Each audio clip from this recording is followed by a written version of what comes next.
one of the most self-destructive things we can do in our lifetime is be employed in the cause of figuring out what to do with money we didn't earn. Free money, free money, free money. That is toxic to the soul.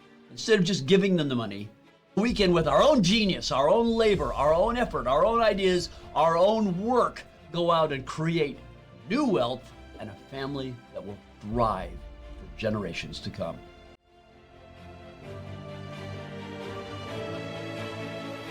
So what's a family bank? A lot of people talk about family banks, and they actually mean different things to different people in different times.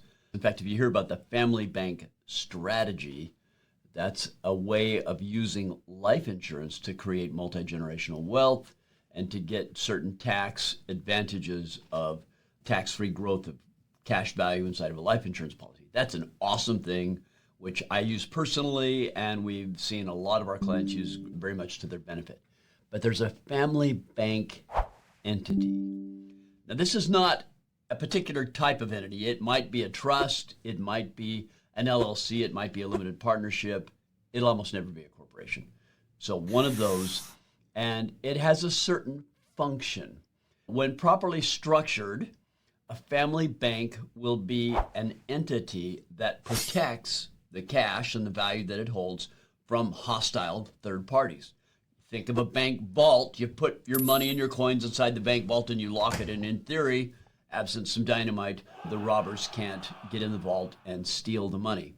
So a family bank is an entity designed for the purpose of protecting wealth. Then, well, what do we do with that wealth inside the family bank? Well, we're going to invest it. We're going to put it to work. We don't want it sitting idle and doing nothing.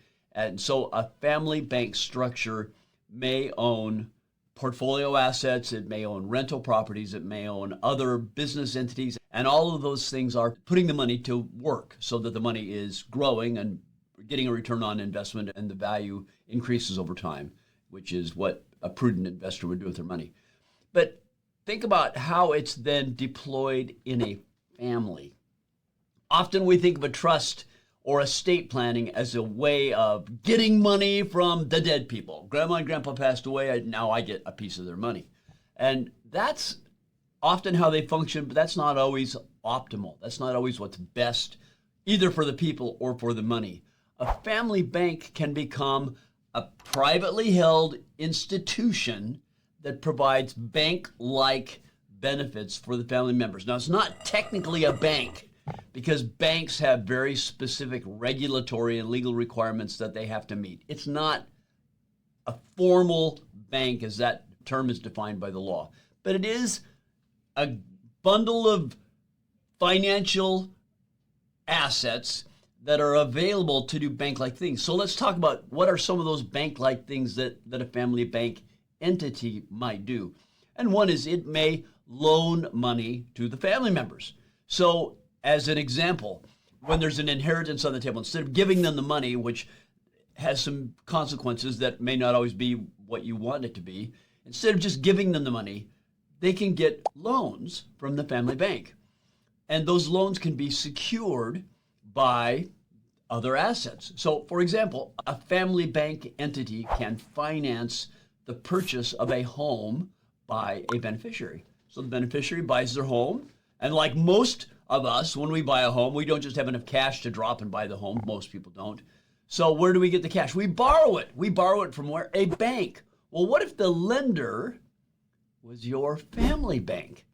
What if the lender was the institution created by your parents or your grandparents, or that you create for your children or your grandchildren, where there's this bundle of money and capital assets available to loan to family members so that they can build equity in their own life, so that they're not beholden, so they have the value and the benefit emotionally, psychologically, spiritually of knowing, I paid for this, I earned this. I have equity in my house because I paid off the stinking loan. But I'm grateful that I could get the loan because that enabled me to buy the house at a time when I just didn't have that much money laying around. So that ability to loan family members money so that they can make capital acquisitions like a home or starting a business or any other capital acquisition could be financed through this family bank. So loans to family members. Then other things family banks structures can do is capitalize or invest in family businesses. And this can be multi-generational. And if you think about it, when people have a business idea and they go, wow, my business idea is really great. If I only had capital, I could build my business. So what do you do to get capital? Well, you can go borrow money from somebody, from a bank, if it's bankable, or from family members and friends, if it's that kind of thing. Or you can get private equity, venture capital money, investors that will come in privately and put money in your deal and capitalize it. Or if it's really such an awesome idea, you can go public, which means have an investment that people in the public can generally invest in by buying stock or an interest in your venture. And there's a lot of variations of how that might be structured. But you get somebody else's money and then you build your little business, and then it becomes a big business, and you get the value of all that growth and all that increased value, and so do your investors. They share in the upside of that. And of course, they also share in the downside, in the risk. So your family bank can be that source of capital. Now, I want you to think about this in the context of multi-generational dynasty planning. When we just hand off the money to the next generation, here you go, kiddos, here's the money. Grandma and grandpa are dead now. Mommy and daddy are dead now. Here's the money. What happens to that money? We have seen, and I know this is anecdotal, I've actually tried to do some hard research and find that there's not a lot of data on this. But our experience in working with families over multiple generations is when they get that money, it goes away. It does not grow. It does not last. And often in the process of going away, it does very damaging things to the people. But think about, what if this inheritance comes as a pool of money, and what the family gets is not just free money to go live wildly and do crazy, stupid things with their life, but they get access to capital. I can get loans to buy things. I can have a capital infusion in a business to grow and build wealth. Then what are the incentives of the family members? The incentives are be a productive, useful human being. Have a job where I can afford to pay back the mortgage that I got to buy my house. Support my family and my children by being a productive human being. So the incentives become very positive.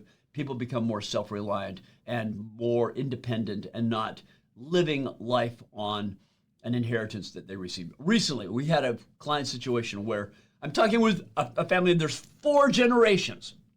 Grandma and grandpa are dead, and they structured a business that has now spread across 4 generations. There are 4 generations that are all alive right now, and guess what?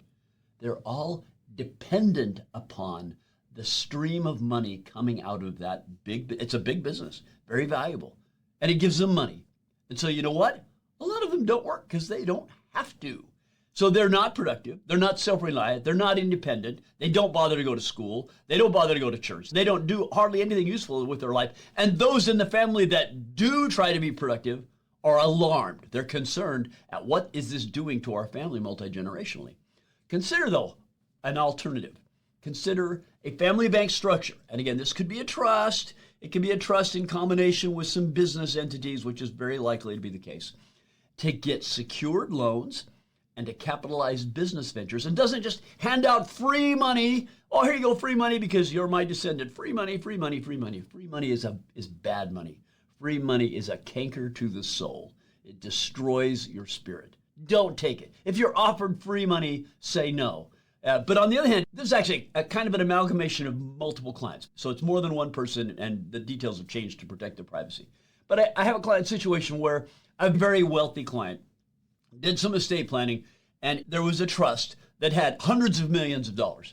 And when his daughter found out about it, she was furious. She said, and I think rightly so, "Dad, don't insult me with your money. I don't want your free money. I can make my own," which is awesome. But then, sometime later, daughter came back to dad and said, "Dad, I found this apartment complex. It's 150 doors. I can buy it for way below market, but it's not bankable, and I don't have the credit score to borrow the money. Nobody will lend me the money. Will the family bank lend me the money?" And daddy looked at the deal and did his own due diligence and realized that his daughter had indeed found a bargain, that it was a good deal. So the family bank loaned her the money. and took a mortgage or a deed of trust on that apartment building. It took her 7 years. She paid it all back. So now the family bank has its capital back with interest, by the way. And what does daughter have? A 150-door apartment complex, free and clear, paying her a massive income, cash flow every month. So daughter created her own wealth. She has the satisfaction of knowing, I did this. Yes, I had a leg up. I had capital because my family had a family bank. So that family bank structure can be a powerful tool for building multi-generational wealth and for protecting people from, candidly, the evils of free, unearned money. One of the most self-destructive things we can do in our lifetime is be employed in the cause of figuring out what to do with money we didn't earn.